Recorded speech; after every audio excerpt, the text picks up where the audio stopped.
Hi ladies, Mrs. Hudson here. It is 5:15 on Wednesday morning. This is obviously not how I thought that I would be appearing to you today. But you know, the best laid plans of mice and men off to go awry, and Nathan's been up all night. We're thinking he's got strep throat, so I'm going to be at home doing the mom thing today. So instead, I'm going to cover the second half of Act 1 of Macbeth in this way. And so you'll listen to me talk a little bit about the act, taking some notes, and then you'll go into the film version and watch the film version there. We were pretty close, a B and D block together. I mean, I think we were maybe a few lines apart, but we're going to go ahead and start at line 89.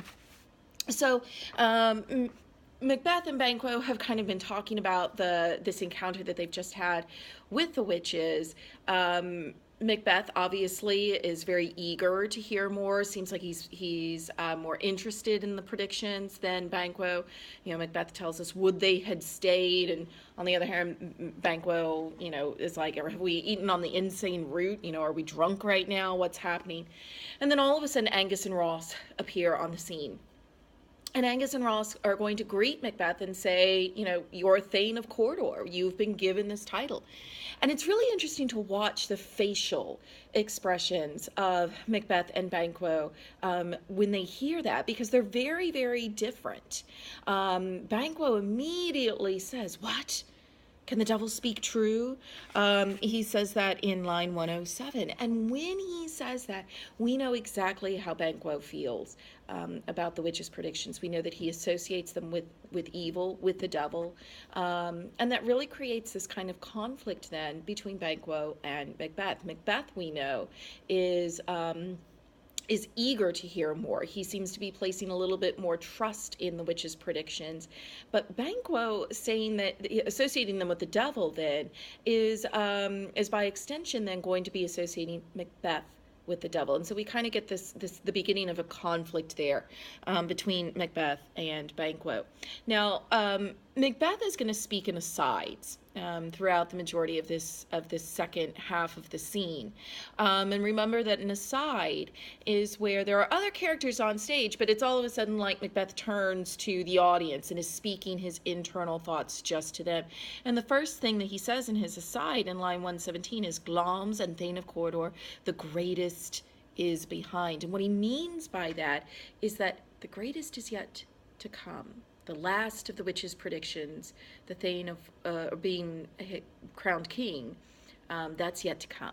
Okay, that's still happening. You know, Banquo says to him, oftentimes twin is to our harm. The instruments of darkness tell us truths. He again is still very doubting. He's very suspicious. He doesn't trust the witches, and he seems to be counseling Macbeth here to not trust the witches either. Banquo turns, he begins to speak once again to Angus and Ross, and Macbeth turns back to us. Two truths are told as happy prologues to the swelling act. And then he goes on to say in line 133, and I think this is very interesting, 131, this supernatural felicity cannot be ill, cannot be good. Now he's speaking in antithesis there, right? How could that possibly be? It can't be ill, it can't be bad, it can't be good. If ill, why hath it given me earnest of success, commencing in a truth? I am Thane of Cawdor. If this is bad, why has something good come out of it? I've received this new title. If it's good, why do I yield to that suggestion whose horrid image doth unfix my hair and make my seated heart knock at my ribs? And the suggestion that he is referencing there is the idea to kill Duncan.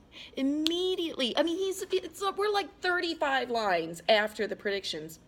He's immediately gone there. He's immediately thinking about killing Duncan. That's a huge mental leap for him to make, but he's made it already, okay? And look at what he says there. If this is good, why am I thinking about doing something that's bad? Do you hear the paraphrase?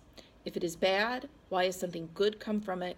If it's good, why am I thinking about something bad? And that sounds really familiar, doesn't it? Because it sounds a whole lot like fair is foul, and foul is fair. Okay. Okay, so this is absolutely just wonderful use of Shakespeare in really continuing that theme, that idea of chaos. Okay, um, the scene continues to play out, and Macbeth states in line 144, "If chance will have me king, why chance may crown me." And that's a really odd thing for him to state, because what it essentially does is it kind of, excuses him from any responsibility. He's like, well, it's fate. He throws his hands up in the air and he's like, well, whatever happens from here on in, it's fate. If chance is going to have me king, well, then there's nothing that I can do to stop it. And it's a really it's a slippery slope for morality when you kind of say, oh, well, it's luck. It's my hand movements are amazing right now. I'm watching myself on the screen. But it's luck. It's fate. I don't need to worry about my actions, because hey, if it happens, it happens. That's a pretty slippery slope.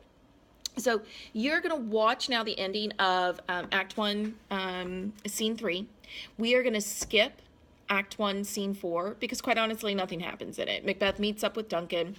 Duncan officially states that when he dies, his son Malcolm will be his heir. Okay, will be the next king of Scotland. And we all assumed that because of the line of succession, but Duncan actually makes it official here. Like, he's my heir. When I die, Malcolm will be king. And that's kind of big news to Macbeth, who says in Act 1, Scene 4, line 48, the Prince of Cumberland. And that's a reference to Malcolm. That is a step on which I must fall down or else overleap. So what does Macbeth have to do now to become king? Well, he would not only have to kill Duncan, he'd also have to kill Malcolm. Okay, so that's really all you need to know from Scene 4. You're not going to watch it on here because it's just boring and it's not necessary. So watch the rest of Act 1, Scene 3, and then we'll come back and we'll talk some more about Scene 5. Lady Macbeth.